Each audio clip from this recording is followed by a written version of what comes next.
But go on to chapter 23, the 23rd Psalm. Because Psalm 23 is a testimony of what you can learn about God in times of loneliness. Psalm 19 kind of lays the framework and the foundation. And by the way, how do we know that David wrote this as a youth? Because in the 132nd Psalm, he gives his testimony. He says, I discovered you when I was shepherding as a boy. And the 132nd Psalm is an incredible insight that helps us understand what's going on here. This is David's testimony of what he discovered about God as he saw him in creation, as he saw him through his word, and as he chose to seek God's acceptance and approval. That's the lesson of Psalm 19. But he applies it in Psalm 23. And he testifies what he learned about God in times of loneliness. And I'm going to read this familiar passage to you, and you're going to hear words you know so well. But instead of just rattling on through them as we do, this is one of the first Psalms that you learn to say quickly and you know well. Instead of doing that, we need to stop and ask ourselves, have I experienced this Psalm? Or is it just a fact that I tuck away in my mind and I carry it around as something that I know? There's a big difference between knowing something and experiencing it. David said, I experienced the Lord in my times of loneliness. And he chronicles the ways he experienced him. And as we listen to David's testimony of what he experienced, what he clung to from his long dark nights, his long lonely days out there as a shepherd, and as you listen to what I read, I would encourage you to do something. Ask the Lord and tell him, say, I want to experience this in my life. The next time you are alone, the next time you're in a crowd and you feel alone, the next time you're passing by and around and through multitudes of people and you feel so alone, next time you lament that everybody else has close friends and I don't, the next time you just feel whatever form the loneliness comes in under the door of your heart and just starts chilling you, go back to David's testimony and say, I want to experience what you experienced all alone, man after God's own heart, David. And say, Lord, give me the same desire. And as I read these, why don't you just in your heart echo David's affirmations? Because we have to practice this. We have to go from merely being hearers of all this truth to being what? Doers of it. We have to say, I want to experience that, God. I don't want to just know that. I'm just going to write that down on my little sheet of paper that's there in the hymn book rack, and I tuck it away in my notebook. I got another one. I want to experience this. And that's what the 23rd Psalm is all about. It's a testimony of what David learned and what you and I can learn about God in times of loneliness. Confess these lonely lessons and make them true in your life. The first one is, David said this, the Lord is my shepherd. And what he's saying is this, Lord, when I'm alone, shepherd me. You see, the sheep were alone, and they didn't make it well alone. And so his family assigned him to shepherd them.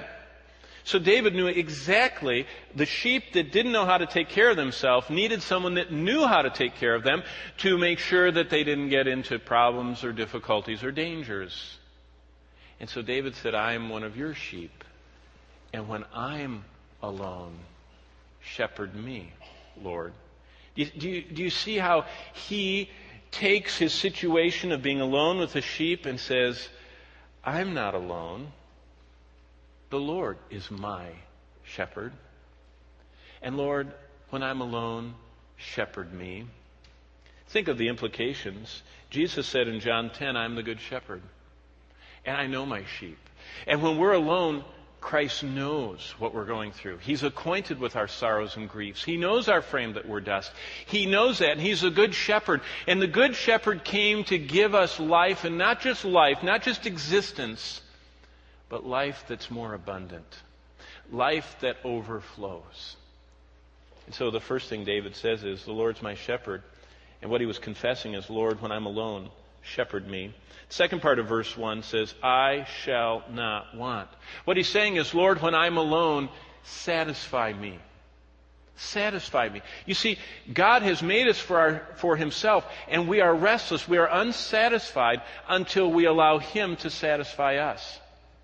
What you find is that money doesn't buy happiness. It just buys more places to look for it. And the more you look for it, you find it's elusive and it's nowhere to be found.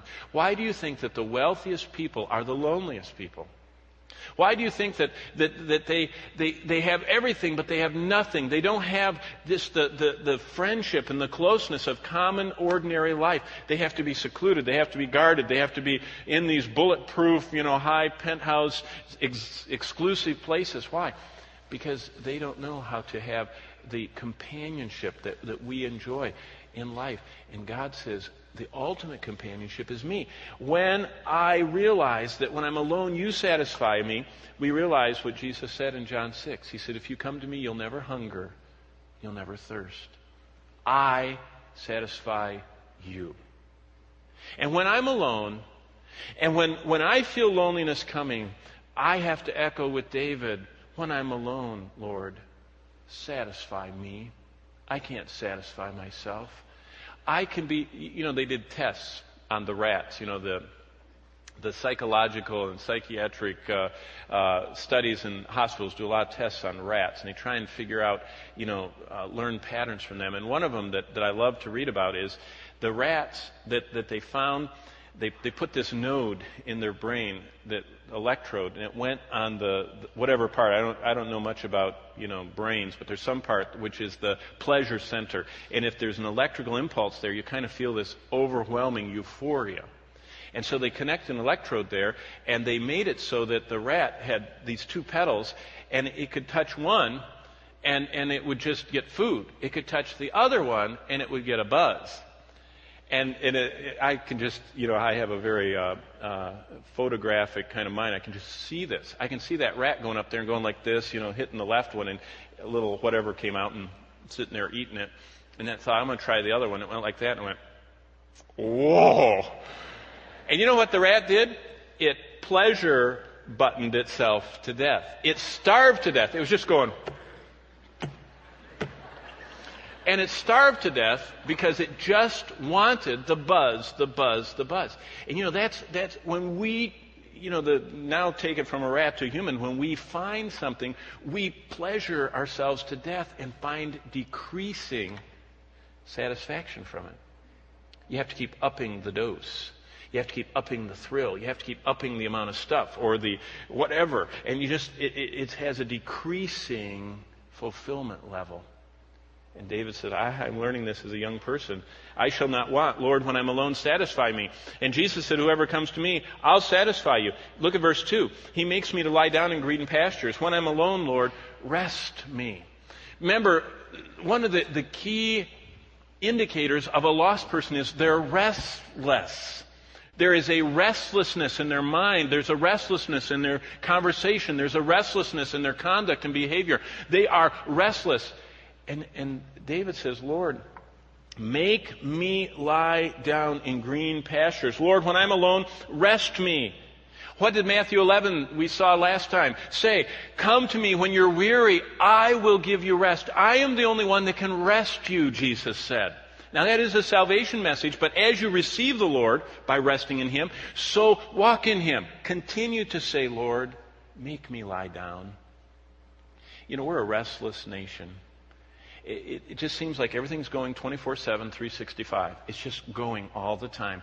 A friend of mine who is a banker told me that he didn't want to do it, but he introduced in his bank internet banking, and he introduced it, and he said, but probably only the yuppies, the 30-year-old jet setters will even use it. And he said, no, you know what he found out? He looked at his readout. It's the older people. They were just night and day looking at their money online. They were just so restless, they had to keep looking at it to make sure it was still there. And there's just, even in every part of our life, there's this restlessness. We just can't stop. And David said, Lord, stop me. Verse 2, make me lie down in green pastures. If I'm a sheep, and if what I need is to eat and to rest and digest that food, you make me rest. And Jesus said, when you come to me, I'll give you rest. The end of verse 2, He leads me beside the still waters. Lord, when I'm alone, lead me. You notice what he said? He leads me. I need to want to be led. And so when I'm alone, I want the Lord to lead me. I don't want to go off and do... Did you know, what does Ben Franklin say? That an idle mind is the devil's what? Yeah. I mean, when we're lonely, we think of some of the worst things to fill the time, don't we? And David said, as a teenager, he leads me beside the still waters. That is a parallelism with this restlessness and its ceasing in rest. And he says, I want him to lead me to the stillness. Doesn't it remind you of Psalm 46? Be what? Still, to know that I'm God. And he says, Lord, when I am alone, I want you to lead me. And Jesus said in John 14, I'm the way. I'm the way you should go. I'll lead you. I'm the truth. I'm the real life. If you let me lead you. It says in Isaiah 48, oh, that you would hearken to me. Then should your peace been like a river, and your righteousness like the waves of the sea. Isaiah 48:18, but you wouldn't. The Lord said, we should. We should say when we're alone, lead me. Lead me to stillness. Lead me away from restlessness. Lead me away from the desperation that comes of aloneness. Look.